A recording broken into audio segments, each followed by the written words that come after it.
నల్లగొండ జిల్లా water treatment plant లో leakage పనులకు మరమ్మతులు చేస్తుండగా ఓ మేస్త్రి ప్రమాదవశాత్తు కాలు జారి కింద పడి మృతి చెందడం ఆందోళనలకు దారితీసింది.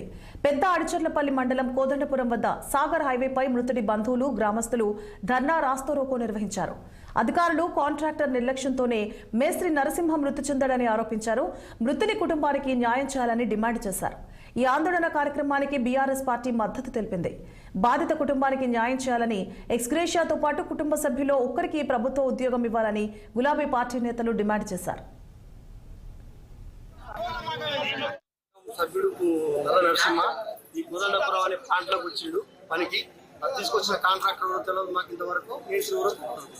తీసుకొచ్చిన పని చేసే క్రమంలో దారి కింద పడడం జరిగింది. స్పాట్ లో చనిపోయాడు. చనిపోయిన తర్వాత అతన్ని కనీసం మాకు ఎవరికి ఇన్ఫర్మేషన్ ఇవ్వలేదు. మా సంఘానికి కానీ మాకు కానీ ఎవరికి ఇన్ఫర్మేషన్ ఇవ్వలేదు.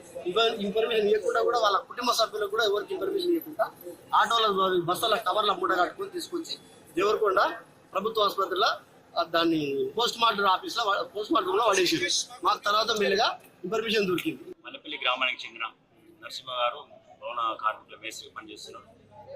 మా దగ్గర ఉన్న ఇక్కడ రంగారెడ్డిగూడెం HMW ప్లాంట్ ఫేజ్ 1 లో స్లాబ్ ఏదో బిల్డింగ్ లీకేజ్ అవుతున్నదని చెప్పేసి దానికి సంబంధించిన కాంట్రాక్టర్ ఎవరైతే ఉపేందర్ ఉన్నాడో టెండర్దారు, అదేవిధంగా డి బాబురావు నాయక్ ఆధ్వర్యంలో నడుస్తున్నటువంటి ఆ వర్క్స్ ఎవరైతే చూస్తున్నారో నా డి గారే చూస్తూ ఉన్నారు.